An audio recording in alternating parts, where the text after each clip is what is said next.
축복합니다. 한 주간도 어느덧 금요일입니다. 날씨가 많이 선선해지고 있습니다. 감기 유의하시고 하나님의 은혜 가운데 더욱더 풍성함이 넘치는 이 가을이 되기를 간절히 축복합니다.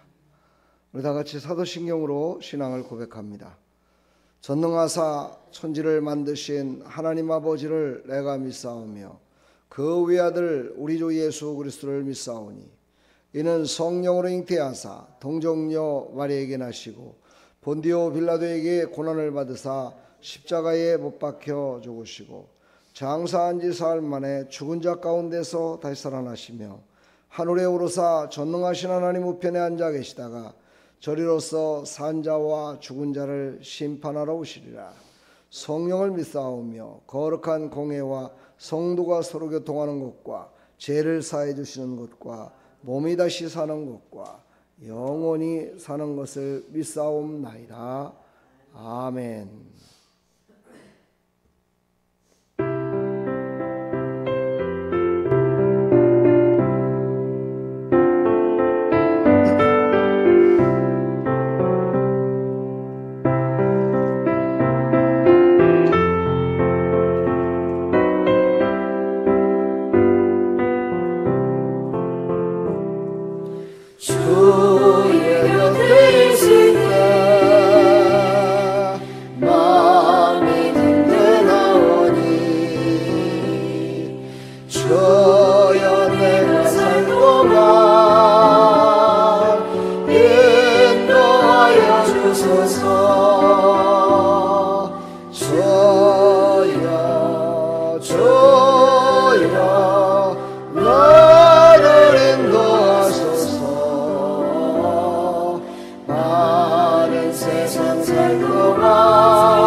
하나님의 인도함을 받아 승리하는 삶이 되기를 간절히 축원합니다. 하나님 말씀 보겠습니다. 잠언 24장 1절로 12절까지. 너는 악인의 형통을 부러워하지 말며 그와 함께 있기도 원하지 말지어다. 그들의 마음은 강포를 품고 그 입술은 잔해를 말함이니라. 집은 지혜를 말미암아 건축되고 명철로 말미암아 견고히 서며 또 방들은 지식으로 말미암아 각종 귀하고 아름다운 보배로 채우게 되느니라. 지혜 있는 자는 강하고 지식 있는 자는 힘을 더하나니 너는 모략으로 싸우라. 승리는 모사가 많음에 있느니라. 지혜는 너무 높아서 미련한 자에 미치지 못할 것이므로 그는 성문에서 입을 열지 못하느니라. 악을 행하기를 꾀하는 자를 일컬어 사특한 자라 하느니라. 미련한 자의 생각은 죄요 거만한 자는 사람의 미움을 받느니라. 내가 만일 환난 날에 낙담하면 내 힘의 미약함을 보임이니라. 너는 사망으로 끌려가는 자를 건져주며 사륙을 당하게 된 자를 구원하지 아니치 말라. 내가 말하기를 나는 그것을 알지 못하였노라 할지라도 마음을 저울질하시는 이가 어찌 통찰하지 못하겠으며 내 영혼을 지키시는 이가 어찌 알지 못하시겠느냐. 그가 각 사람의 행위대로 보응하시리라. 아멘. 하나님 감사합니다. 하나님께서 주신 이 말씀, 하나님께서 우리를 사랑하시고 우리에게 주신 지혜를 가지고 살아라고 말씀하고 계십니다. 하나님의 말씀에는 지혜와 능력이 있습니다. 하나님의 말씀은 모든 것을 다스릴 수 있는 힘이 있습니다. 하나님의 말씀에 붙들려 승리하는 삶을 살아갈 수 있도록 은혜 베풀어 주옵소서. 예수 그리스도의 이름으로 기도합나이다. 아멘. 지혜로운 생활을 하라, 오늘 제목인데, 우리가 이렇게 사람들과의 관계 속에 살아가다 보면 참 어떤 사람들은 자유분방함 속에 살아가는 사람이 있고 어떤 사람은 한 부분에 꽉 붙들려 살아가는 사람이 있습니다. 그런 사람들과 대화를 할 때 보면 참으로 답답할 때가 느껴져요. 이 사람 왜 이렇게 고지식하게 살아갔나가, 이렇게 말하는 그런 경우가 많이 있죠. 복음이라는 것은 넓고도 넓은 것 아니겠습니까? 모든 것들을 다 포용하되 내 마음 중심 자리에 예수 그리스도의 영으로 충만해져서 그 모든 것들을 다스릴 수만 있다면 참 자유함을 누리는 지혜로운 삶을 살아가기를 간절히 축원합니다. 한 가지에 붙들려서 어리석음에 살아가지 마시고 승리하는 삶이 되기를 간절히 축원합니다.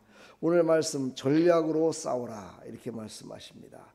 이 전략은 모략을 뜻합니다. 성경에는 모략이 있는 자가 이긴다고 말씀하십니다.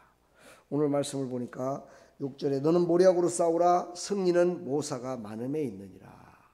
참으로 이 모략과 모사라는 말은 어찌 보면 참 좋지 않은 말로다가 많이 사용되고 있습니다. 그러나 그것을 이끄는 것이 무엇이냐가 중요합니다. 전략과 모든 모사와 모략은 무엇으로 이끄느냐가 중요하죠. 바로 하나님이 주신 지혜와 하나님이 주신 말씀으로 이끌었을 때 우리는 승리할 수 있음을 우리에게 말씀하고 계십니다. 지혜는 사람의 생각과 삶을 강하게 견고하게 한다 말씀하시는 겁니다. 그렇습니다. 우리는 바로 하나님의 말씀에 붙들려 복음으로 말미암아 지혜로운 생각과 삶을 강하게 견고하게 하여 모든 것 가운데 지혜로운 삶을 살아가기를 간절히 축원합니다. 미련한 자는 무기로 싸운다고 얘기를 하죠. 바로 무기로 싸우는 것은 미련한 자의 모습이라고 얘기합니다. 현실적인 자는 권세로 싸운다고 얘기를 합니다. 다시 말해서 정치적으로 싸운다는 것이죠. 그러나 지혜로운 사람은 안 싸우고 이기는 것입니다. 우리가 근데 전쟁을 어떻게 안 싸우고 이길 수 있겠습니까? 바로 영적인 사람은 싸움을 하나님께 맡긴다는 것이죠. 바로 하나님께 그 모든 것들을 맡겼을 때 그것이 바로 전략적인 싸움의 승리자가 될 수 있음을 우리에게 말씀하고 계십니다. 오늘도 우리의 삶 가운데 크고 작은 전쟁을 합니다. 영적 전쟁, 육신의 전쟁, 참으로 많은 대화, 많은 사람들과의 만남, 또 정말 내 생각과의 싸움, 이 모든 싸움 가운데 우리는 지혜로운 생활을 해야 되는데 그 지혜로운 생활은 바로 영적인 싸움을 하라는 것이죠. 바로 하나님께 맡기라는 것이죠. 바로 하나님께 맡겼을 때 우리는 완전한 모략과 모사로 승리하는 그런 삶이 될 줄 믿습니다. 우리는 낙심하지 말고 긍정적인 삶을 살아라 오늘 말씀하고 계십니다. 사람은 영과 혼과 육으로 되어 있습니다. 이것은 그런데 참 상호간에 많은 부분이 교차되는 부분이 있고 서로에게 힘이 되는 부분이 있습니다. 영적으로는 충만해 있는데도 불구하고 육신이 연약해서 참으로 밖에 나가 복음을 증거하는 일에는 할 수가 없을 때가 있습니다. 그러니까 이 말은 무슨 말입니까? 영이 충만했을 때 육신도 강건하면 나가서 복음을 증거할 수가 있다는 것이죠.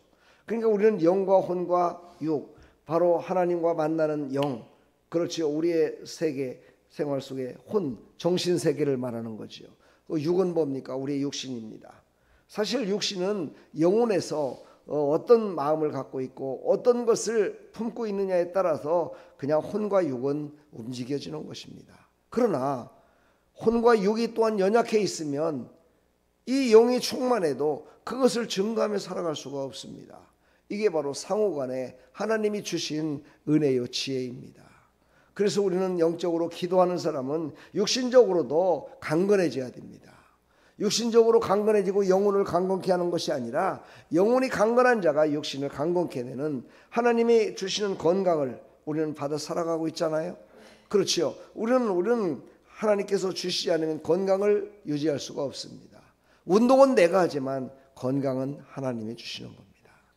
그러므로 우리는 영적으로 육신적으로 늘 강건해서 예수 그리스도를 증거하는 삶에 쓰임받기를 간절히 축원합니다. 성도는 또한 낙심을 하게 되는데 이 낙심이라는 것이 얼마나 나쁜 거냐면 영혼과 육신에 아무런 도움이 안 된다는 것을 우리는 알아야 되는데 이 낙심은 영혼과 육신을 다 어떻게 됩니까? 서로의 관계 속에 있는 상호간에 정말 예수 그리스도를 증거하는 일도 다 어떻게 됩니까? 죽이는 겁니다. 메마르게 만들어 버리는 거죠. 바로 낙심은 메마른 땅과 같습니다. 그렇습니다. 우리는 낙심하지 맙시다. 낙심하지 말고 하나님께 모든 걸 맡기고 나가는 삶, 이것이 바로 지혜로운 삶입니다. 낙심하지 말고 긍정적인 마음을 품어서 하나님께서 주신 내 영과 혼과 육을 하나님의 말씀으로 이끌어 나가는 믿음의 삶이 되기를 간절히 축원합니다. 오늘 이 새벽에도 낙심되어 고통하는 많은 사람들을 위해서 기도하시고 그들이 낙심에서 벗어나서 이제 긍정적인 믿음의 삶을 살아갈 수 있도록 해달라고 간절히 기도하기를 간절히 축원합니다. 바로 낙심의 삶은 마귀에게 내어주는 꼴이 되는 것입니다. 우리는 마귀에게 우리의 영혼과 우리의 육신과 우리의 모든 것들을 빼앗겼었습니다. 그러나 이제 예수 그리스도를 믿어서 하나님의 자녀가 되었고 그 모든 것들을 다 되찾았습니다. 예수로 말미암아 우리는 다 되찾은 하나님의 사람들이 되었습니다. 하나님의 자녀가 되었습니다. 이제 빼앗겨서는 안 됩니다. 이제 빼앗기지 말고 하나님이 기뻐하시는 일에 지혜로운 생활로 하나님의 영광을 위해 살아가기를 간절히 축원합니다. 그러면서 우리는 상처받은 자를 구원하라 말씀하십니다. 그렇습니다. 내가 바로 지혜로운 삶을 살아가면 상처받은 자가 보여집니다. 상처받은 자의 아픔을 알게 됩니다. 왜냐하면 내가 그것을 이겼고 그것을 깨달았고 그것을 누리고 있기 때문이지요. 그러나 우리는 누리는 것만으로 끝나는 것이 아니라 바로 나와 같이 고통과 아픔 가운데 모든 것들을 잃어버렸던 자를 구하는 일에 또한 우리가 통로가 되어야 될 줄 믿습니다. 이것이 바로 지혜로운 생활을 하는 것이지요. 이것이 바로 하나님의 말씀으로 사는 자의 아름다운 모습입니다. 이사야서 64장 4절로 6절을 보면 불의한 판결이나 거짓에 의하여 억울함을 당하는 자를 바로 구원하는 일에 쓰임받는 자가 되라 말씀하십니다. 물론 이것은요 예수 그리스도께서 이 땅에 오셔서 이 일을 하실 것을 미리 예언했던 이사야 선지자의 말씀입니다. 이사야 선지자를 통해서 바로 말씀으로 말미암아 이 땅에 오셔서 예수님께서 불의한 판결과 거짓과 정말 힘이 없어서 당한 모든 사망으로 끌려가는 자, 사륙당하는 자, 생명의 복을 보러 건져주는 자로서 예수님을 이 땅에 보내셔서 일하실 것을 말씀하고 계십니다. 그러나 우리도 이제 예수의 영을 받은 하나님의 자녀입니다. 예수의 영을 받아서 예수 그리스도를 믿어서 우리가 하나님의 자녀가 됐다면 이제 우리도 그 일을 할 수 있습니다. 우리도 그 통로가 될 수 있습니다. 그러므로 우리는 상처받은 자를 구하는 자가 되기를 간절히 축원합니다. 많은 사람들이 지금 정말 교회에 나오지 못하고 말씀에 붙들리지 못하고 자기의 생각과 자기의 말씀에 붙들려 사는 사람들이 참 많이 있습니다. 그런 자가 불쌍한 자입니다. 상처받은 영혼들이지요. 그들을 구하는 일에 쓰임받는 자 되기를 간절히 축원합니다. 많은 이야기를 할 필요 없습니다. 단 한마디, 예수님이 당신을 이끌어 주실 줄 믿습니다. 하나님의 말씀이 진정으로 선포되는 저희 아름다운 교회에 한번 가보시지요. 이렇게 전하면 됩니다. 안 오시는 건 그분의 마음이고 그분이 구원받지 못할 건 그분의 하나님이 선택하지 못했든지 아니면 강팍했든지 그건 내 소관이 아닙니다. 우리는 다만 증거하는 것입니다. 통로가 되는 것이죠. 그들을 구하는 일에 우리가 쓰임받기를 간절히 축원합니다. 이런 사람에게는 하나님께서 복을 주시는데 다니엘서 21장 3절에 말씀하십니다. 지혜 있는 자는 궁창의 빛과 같이 빛날 것이요 많은 사람들을 옳은 대로 돌아오게 한 자는 별과 같이 영원토록 빛나리라. 그렇습니다. 바로 우리가 예수 그리스도를 믿어 구원받은 하나님의 자녀로 하나님의 영으로 충만하다면 바로 지혜 있는 자가 돼서 정말 많은 자들을 빛으로 인도하는, 그래서 별과 같이 빛과 같이 빛나는 천국의 상급을 받는 믿음의 삶을 살아가기를 간절히 축원합니다. 이것이 궁극적인 지혜로운 생활을 한 자의 마지막 모습입니다. 지혜로운 자가 되기를 간절히 축원합니다. 축복합니다. 사랑합니다. 하나님 감사합니다. 지혜로운 자가 되게 하여 주옵소서. 모략과 모사는 나쁜 말 같지만 하나님의 말씀으로 이끌려서 살아갈 때 원수 마귀를 이기며 모든 사람들을 하나님 앞으로 인도하는 정말 신실한 자로 살아갈 수 있으며, 아버지 하나님, 우리는 긍정적인 사람이 되어야 됩니다. 근심하며 걱정하는 그런 자가 아니라 우리는 하나님의 말씀에 붙들려서 믿음으로 살아가는 자가 되어야 됩니다. 그러므로 말미암아 모든 어려움 속에 있는 자를 구하는 그런 일에 쓰임받는 전도의 통로요 축복의 통로요 하나님의 말씀을 이루는 통로가 다 될 수 있도록 은혜 베풀어 주시옵소서. 하나님 영광 받아 주옵소서. 예수 그리스도의 이름으로 감사하며 축복하며 기도합나이다. 아멘.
하나님의 그 크신 사랑을 받아 하나님의 자녀가 된 저희들, 이제 지금도 생활 속에 방황하고 있는 그들을 구하는 일에 우리가 통로가 되어야 될 줄 믿습니다.